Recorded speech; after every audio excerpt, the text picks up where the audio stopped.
Sir, I think you might be more comfortable at one of our pre-owned locations down the road. This showroom is for our premium inventory. The sales manager says it with a smile, the kind of smile that looks like hospitality, but tastes like a locked door.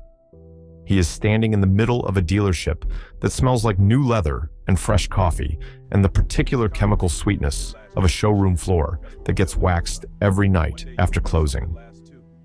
His name is Greg Hollister. He is 44 years old. He has been in automotive sales for 19 years. He has won the Regional Sales Excellence Award 3 times. He has a framed photograph on his desk of himself shaking hands with the dealership's owner at the annual gala. Both men in tuxedos, both men grinning, both men the same color. And right now, on a Tuesday morning in October, Greg Hollister is looking at a black man in a plain gray hoodie and a pair of worn New Balance sneakers and making the fastest, most expensive calculation of his career. He just does not know it yet. The man in the hoodie is named Marcus Cole. He is 38 years old. He drove here in a rented Toyota Camry because his actual car, a matte black Mercedes AMG GT, is in the shop getting its ceramic coating redone, a detail that would have changed the entire trajectory of this morning if Greg Hollister had seen it in the parking lot instead of the Camry. Marcus Cole is the founder and CEO of Cole Infrastructure Partners, a civil engineering firm based 40 minutes south of here that holds contracts with 3 state departments of transportation and 2 federal agencies. Last fiscal year, the company posted revenue of $94 million. Marcus Cole's personal net worth, according to the private wealth assessment his accountant prepared for a real estate transaction 2 months ago, is approximately $41 million. He is standing in a car dealership where the most expensive vehicle on the floor costs $312,000, and he has been standing here for 2 hours and 14 minutes, and no one, not one person in this building, has offered him so much as a glass of water. In approximately 45 minutes, Marcus Cole is going to buy that vehicle. He is going to pay for it in a way that will make Greg Hollister's face do something Greg Hollister has never felt his face do before. And the moment is going to be captured on 4 different cell phone cameras, because by then, other customers in the showroom will have started recording, and one of those recordings will accumulate over 11 million views in 72 hours. And Greg Hollister's name will become a case study in corporate training seminars at automotive dealerships across the country for the next 3 years. But that is 45 minutes from now. Right now, Greg Hollister is still smiling, and Marcus Cole is still standing in his gray hoodie, and the distance between what Greg sees and what Marcus is has not yet collapsed. To understand how this morning became what it became, you need to go back. Not to the beginning of Marcus Cole's fortune, to the beginning of Marcus Cole. He was born in 1985 in a town called Granger, Arkansas, population 4,000 and shrinking, the kind of town where the main street has more boarded windows than open ones, and the only employer left is the school district and the gas station that doubles as a grocery store. His mother, Denise Cole, worked 2 jobs for most of his childhood, a morning shift at the poultry processing plant 20 miles east, and an evening shift cleaning offices at the county courthouse.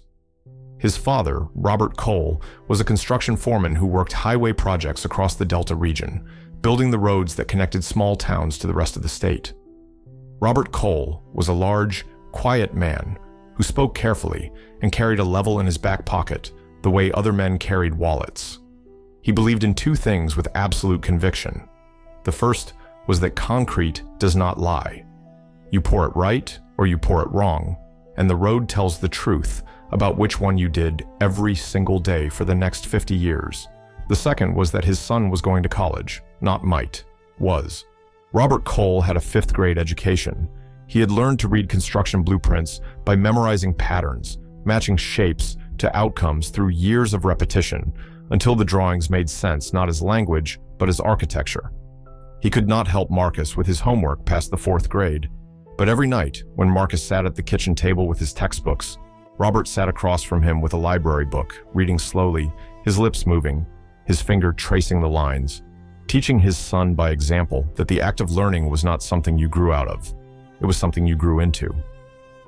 Marcus graduated valedictorian of his high school class of 67 students.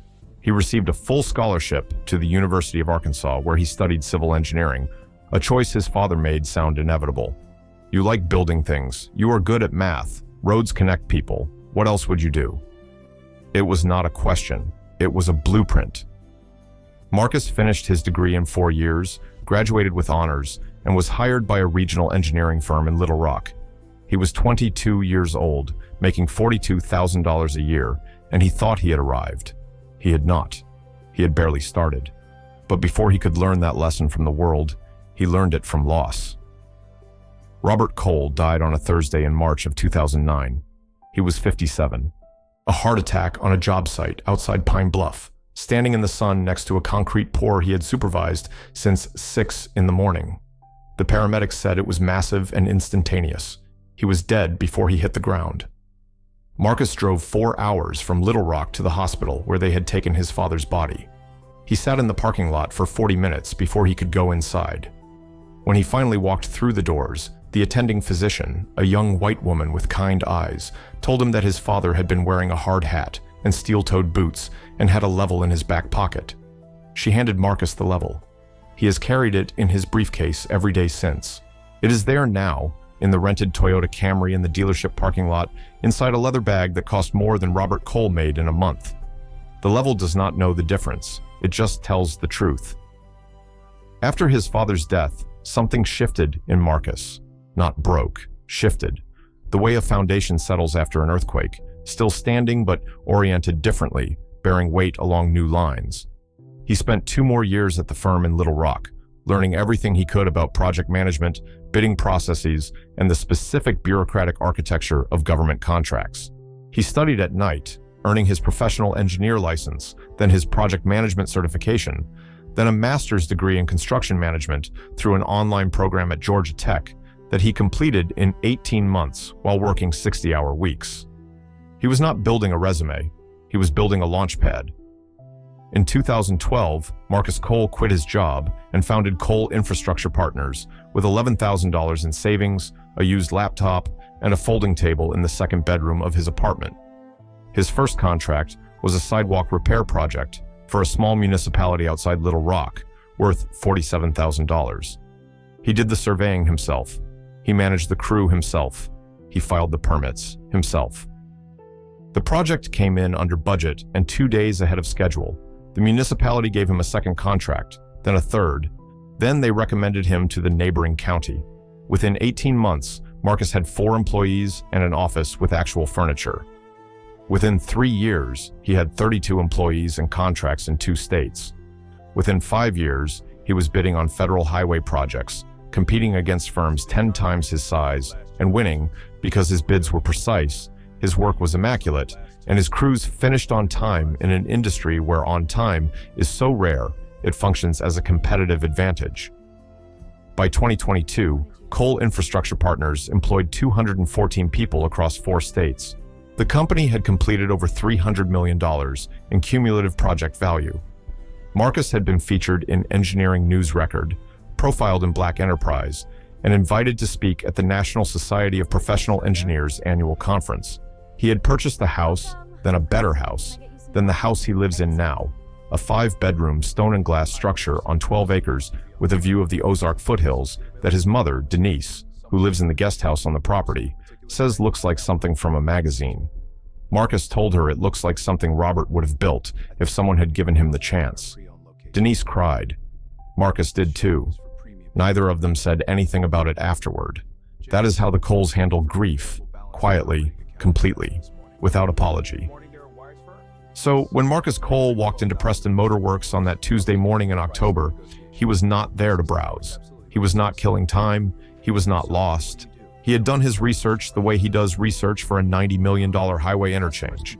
He had identified the vehicle he wanted, a limited production luxury SUV with a specific trim package and a specific exterior color that he had confirmed through the dealership's online inventory was sitting on their showroom floor at that very moment. He had spoken to his accountant the previous Friday. The funds were liquid, moved from his investment account to his operating account, cleared and ready. He had chosen not to call ahead for an appointment because he does not believe he should have to announce himself to spend his own money. He parked the rented Camry in the customer lot, walked through the glass double doors, and entered a showroom that was temperature controlled to exactly 72 degrees and smelled like the inside of a very expensive wallet. There were 4 sales associates on the floor that morning. Marcus could see them. They could see him. He stood near the entrance for a moment, orienting himself, looking for the vehicle he had come to see. Then he began walking toward it. It was positioned on a raised platform near the center of the showroom, under a constellation of recessed spotlights that made its paint look liquid. It was beautiful. Marcus stopped in front of it and waited for someone to approach him.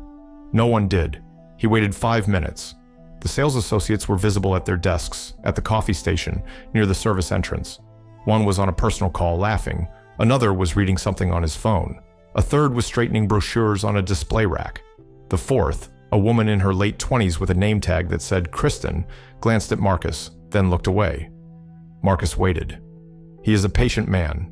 Patience is a professional requirement in an industry where government approvals take months and concrete cures on its own schedule regardless of what the client wants. He can wait. He walked around the vehicle, examining it from every angle. He opened the driver's door, sat inside, ran his hands along the stitched leather of the steering wheel, noted the carbon fiber trim on the dashboard, checked the infotainment screen. He got out. He closed the door. He stood next to a vehicle that cost $312,000 and waited for someone in this building to do their job. 20 minutes passed, then 30. A white couple in their 50s entered the showroom. Within 90 seconds, Kristen was at their side, smiling, offering them coffee, guiding them toward a vehicle that cost roughly 1/3 of what Marcus was standing next to. Marcus watched this happen. He did not say anything. He noted it the way he notes a crack in a foundation. Quietly, precisely, with the understanding that it matters. 45 minutes after Marcus arrived, he walked to the reception desk. The receptionist, a young man named Tyler, looked up from his computer screen with the particular blank pleasantness of someone trained to greet without engaging. Marcus said he was interested in purchasing the vehicle on the platform and would like to speak with a sales associate. Tyler looked at Marcus, looked at the vehicle, looked back at Marcus. He said he would page someone. He paged. 5 minutes later, no one had come. Marcus waited at the desk. Tyler made a phone call, spoke in a low voice, hung up. He told Marcus that the sales team was currently engaged with other clients and someone would be with him shortly. Shortly. The word hung in the air like a price tag no one wanted to read. Marcus returned to the vehicle. He stood beside it. He checked his watch. He had now been in the dealership for 52 minutes and had not been offered assistance, a brochure, a glass of water, or a handshake. He had been offered nothing except the particular invisibility that is not the absence of being seen, but the presence of being dismissed. At the 1-hour mark, a sales associate named Derek finally approached. Derek was in his mid-30s, fit, with the practiced smile of someone who has been trained to qualify a customer in the first 30 seconds of interaction. Qualifying in automotive sales means assessing whether the person in front of you can actually afford what they are looking at. It is a necessary part of the job. It is also, in practice, a process that is deeply contaminated by bias because the assessment is made not on the basis of financial documentation, but on the basis of appearance. Derek looked at Marcus's hoodie, his sneakers, the rental car key fob visible in his hand, and Derek made his assessment. He asked Marcus if he was looking for something in particular. Marcus said yes, he was interested in the vehicle on the platform. Derek nodded slowly, the way you nod at a child who says they want to be an astronaut. He told Marcus that the vehicle was a limited production model. He told Marcus the starting price. He told Marcus that financing for this tier typically required excellent credit and a substantial down payment. He asked Marcus if he had been pre-approved for financing. Marcus said he would not be financing. Derek paused. The pause was almost imperceptible, but Marcus saw it, the way Marcus sees a hairline fracture in a retaining wall that no one else notices until the wall fails. Derek recovered. He said that was great, and asked if Marcus would like to look at some other options that might be a better fit. Marcus asked what made Derek think this was not a good fit. Derek smiled. It was the same smile Greg Hollister would use 30 minutes later. The smile that looks like service, but functions as a gate. Derek said he just wanted to make sure Marcus found the right vehicle for his needs. He gestured toward a row of vehicles on the opposite side of the showroom, the entry-level models, the ones with sticker prices in the high 40s and low 50s. He said those were excellent vehicles, very popular, great value. He used the word value twice. Marcus understood exactly what Derek was doing because Marcus has had this experience before, not once, not occasionally, regularly. The store where the security guard follows him through the aisles, the restaurant where the host seats him near the kitchen, the hotel where the front desk clerk asks to see his ID twice, the airport lounge where the attendant asks if he is sure he has the right membership. The experience of being black and wealthy in America is the experience of having your presence questioned in every space that your money has earned you the right to enter. It is exhausting in a way that compounds over years, a low-grade friction that wears grooves into your patience the way water wears grooves into stone. Marcus did not raise his voice. He did not make a scene. He looked at Derek and said quietly that he was interested in the vehicle on the platform and would appreciate a full walkthrough of the specifications. Derek hesitated. Then he excused himself and walked toward the back of the showroom. Marcus watched him go. He knew where Derek was going. He was going to get his manager, and he was going to describe Marcus in terms that would tell the manager everything the manager needed to know without saying any of the words that would constitute a policy violation. Can I get you some coffee? 3 minutes later, Greg Hollister appeared. Greg Hollister, the sales manager. 19 years in automotive sales, 3 regional awards, the framed photograph, the tuxedo grin. Greg walked toward Marcus with the brisk, purposeful stride of a man who has been called to handle a situation. He introduced himself with a handshake that was firm but brief, the handshake of a man who is not beginning a relationship but managing an interruption. And then Greg Hollister said the words that would eventually be heard by 11 million people. "Sir, I think you might be more comfortable at one of our pre-owned locations down the road. This showroom is for our premium inventory." Marcus looked at Greg Hollister for a long moment. The showroom was quiet. The couple Kristen was helping had moved to the finance office. Derek was standing 10 feet behind Greg, his arms crossed, watching. Tyler at the reception desk was watching. The other sales associates were watching. Everyone was watching because everyone knew what was happening, the way everyone always knows, the way the air in a room changes when someone is being told they do not belong. Marcus felt it, the heat that starts in the chest and climbs toward the throat, the old familiar weight of being measured by your skin instead of your substance. He thought about his father, Robert Cole, standing on a job site in steel-toed boots, being spoken to by project owners who assumed the foreman could not read the blueprints he had memorized by shape. Robert Cole, who never raised his voice, who never lost his composure, who once told Marcus that the loudest thing in any room is the truth, and you do not have to shout it because it has its own volume. Marcus took a breath. He reached into the pocket of his gray hoodie and pulled out his phone. He called his accountant. He put the phone on speaker. The showroom was quiet enough that every word was audible. Marcus said, "James, I need you to confirm the available balance in my operating account as of this morning." A voice on the other end, professional, clipped, said, "Good morning, Marcus. Your current available balance is $14.7 million. Would you like me to prepare a wire transfer?" Marcus said, "Yes. $312,000 to Preston Motor Works. I will send you the account details in a moment." He ended the call. The showroom was silent. Greg Hollister's face did something that Greg Hollister had never felt his face do before. It lost its architecture. The smile that had been carefully constructed to manage and dismiss disassembled itself in real time, the muscles around his mouth loosening, his eyes widening, his jaw dropping by a fraction of an inch that felt, to Greg, like a mile. Derek, behind him, unfolded his arms. Kristen, emerging from the finance office, stopped in the doorway. Tyler, at the reception desk, leaned forward.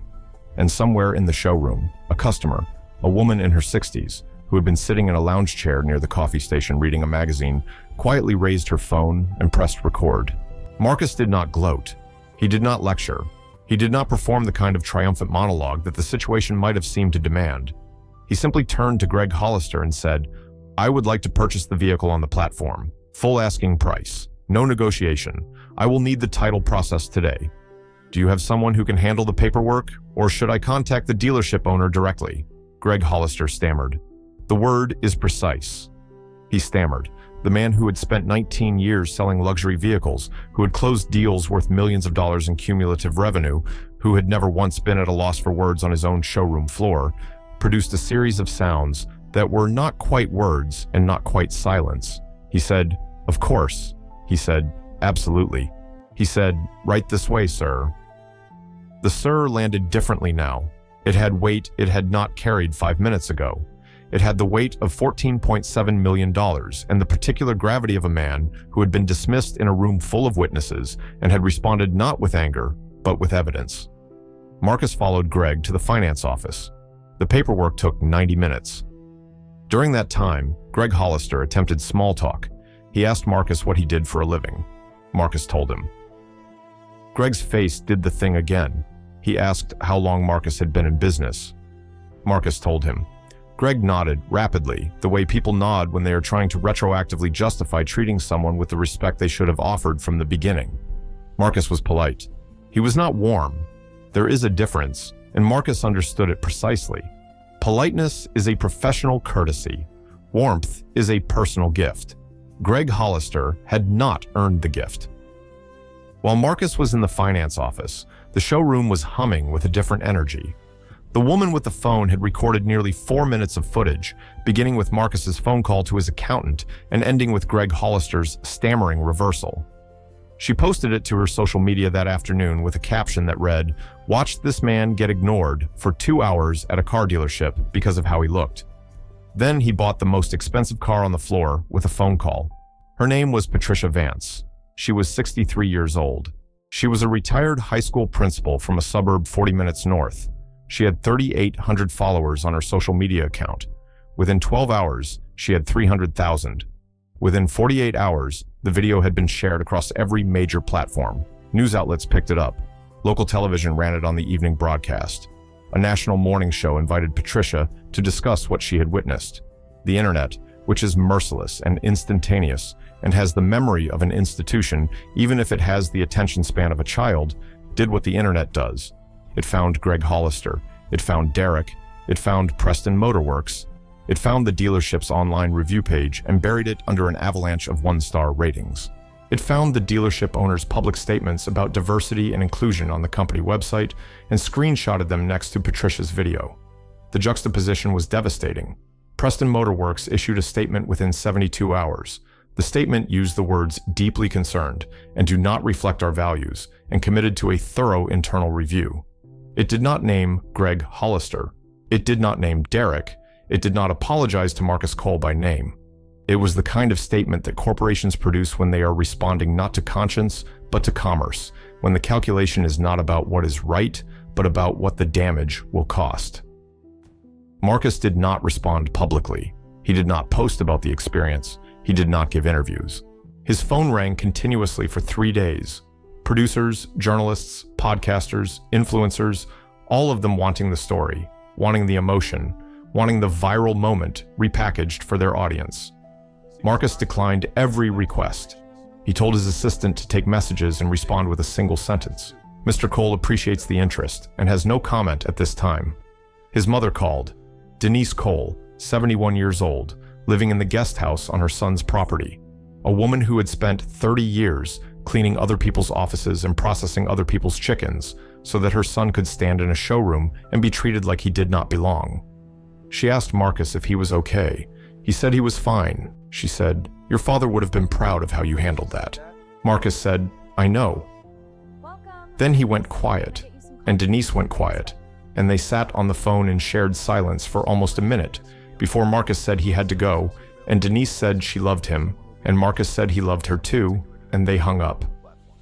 The level was in his briefcase on the kitchen counter, Robert Cole's level, the one the emergency room physician had handed him 16 years ago. It sat in the leather bag, perfectly calibrated, perfectly true, indifferent to the curvature of the world around it. It just tells the truth. That is all it has ever done. 1 week after the incident, Preston Motorworks announced that Greg Hollister had been terminated. Derek was suspended pending the outcome of the internal review. The dealership announced mandatory bias training for all sales staff, a revision of its customer engagement protocols, and the creation of a customer experience oversight position. The owner of the dealership, a man named Richard Preston, released a personal video statement in which he said he was embarrassed and appalled by what had occurred in his showroom. He said he had reached out to Marcus Cole personally to apologize. He said he was committed to ensuring that every customer who walked through his doors would be treated with dignity and respect, regardless of their appearance. The video was carefully produced. Richard Preston wore a sport coat and an open-collared shirt. He sat in front of a bookshelf stocked with hardcovers that appeared to have never been opened. The lighting was professional. The sincerity was calibrated to the pixel. Marcus had indeed received a call from Richard Preston. They spoke for 11 minutes. Richard apologized 3 times. He offered Marcus complimentary service for the vehicle for as long as he owned it. He offered a personal discount on any future purchase. He asked if there was anything else he could do. Marcus said yes. He said he wanted Richard to understand that what happened in that showroom did not start when Greg Hollister opened his mouth. It started before Marcus walked through the door. It started in the hiring process that built a sales team that looked one way and thought one way. It started in the training that taught associates to qualify customers by appearance. It started in the culture that rewarded volume over integrity and treated bias as a quirk rather than a liability. Marcus told Richard that firing Greg Hollister was a response. It was not a solution. Richard said he understood. Marcus was not sure he did, but Marcus had said what he needed to say, and Robert Cole had taught him that you deliver the truth and then you let it do its own work. You do not stand over it waiting for it to land. You move on. The vehicle was delivered to Marcus's home on a flatbed truck 4 days after the purchase. It was the color he had specified, a deep metallic gray that looked almost black in certain light and almost blue in others. It sat in his driveway next to the guest house where his mother lives. Denise came outside and looked at it the way she had looked at his first house, his first office, his first hard hat. With quiet, total pride that she would never fully articulate because the Coles do not articulate pride, they embody it. She touched the hood with one hand, lightly, the way you touch something you are still not entirely sure is real. She said it was beautiful. Marcus said it was just a car. Denise gave him the look that every mother has, the one that says, I know you better than you know yourself, and we both know that is not just a car. Marcus smiled. It was the first real smile he had allowed himself in over a week. The vehicle sat in the driveway, gleaming. $312,000 of precision engineering and hand-stitched leather, and the particular excess that capitalism produces when it has exhausted necessity and moved on to desire. It was, objectively, more car than any human being needs. But that was never the point. The point was never the car. The point was the right to buy it without being interrogated, the right to stand in a showroom and be seen as a customer rather than a problem. The right to spend your own money in a space that your money has earned you access to without having to prove, first, that you deserve to be there. That right is not a luxury. It is a baseline. And the fact that Marcus Cole had to demonstrate a $14.7 million bank balance to access it is not a story about one man's wealth. It is a story about a country's poverty. A poverty not of money, but of imagination. A poverty that looks at a black man in a gray hoodie and cannot conceive that he might be the most important customer to walk through the door that year. A poverty that measures human value by thread count and shoe brand and the color of skin that no amount of money can change and no amount of success can bleach into acceptability. Greg Hollister, after his termination from Preston Motor Works, posted a brief statement on his personal social media page. He said he was sorry for any offense caused. He said he had dedicated nearly 2 decades to the automotive industry and had always strived to treat every customer with professionalism. He said he was taking time to reflect. The statement received mixed responses. Some people expressed sympathy, arguing that he had been scapegoated, that every salesperson assesses customers based on appearance, that the dealership was performing accountability theater to protect its brand. Others pointed out that 2 hours is not an assessment. 2 hours is a decision. 2 hours of ignoring a human being who is standing in your place of business, asking to give you money, is not a lapse in judgment. It is a declaration of value. Greg Hollister did not respond to any of the comments. His social media account went quiet. His LinkedIn profile was updated to show his employment status as open to opportunities. The industry, as industries do, absorbed the lesson and moved on. Training seminars were held, memos were circulated, best practices were updated. And somewhere, in a showroom very much like the one where Marcus Cole stood for 2 hours and 14 minutes, another man who looks like Marcus is standing right now, waiting for someone to see him. The training seminars will not reach that showroom in time. The memos will not arrive before the damage is done. Because the problem is not a failure of training, it is a failure of seeing. And you cannot train someone to see a human being they have already decided is invisible. Marcus Cole drives the vehicle now.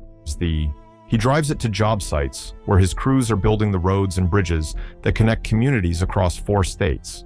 He drives it to meetings with state transportation officials who sign contracts worth tens of millions of dollars. He drives it to his mother's guest house, 100 yards from his front door, because Denise likes to see it pull up, and Marcus likes to see her face when it does. He keeps the interior immaculate. He keeps his father's level in the center console, where it rests in a custom-fitted slot that the manufacturer did not design, but that Marcus had made by a leather worker in Little Rock. The level sits there, perfectly balanced, perfectly true. A $3 tool in a $300,000 vehicle. The ratio means nothing to Marcus. The level was his father's. The vehicle is his. Both represent the same thing: work, craft. The refusal to accept someone else's measurement of your worth. There is a photograph that Patricia Vance did not capture because it happened after the cameras stopped recording and the showroom returned to its temperature-controlled silence. It is the moment when Marcus sat in the driver's seat of his new vehicle for the first time, alone in the delivery bay of the dealership, before the flatbed took it to his home. He sat in the leather seat. He gripped the steering wheel. He looked at the dashboard, the carbon fiber, the stitched leather, the digital display.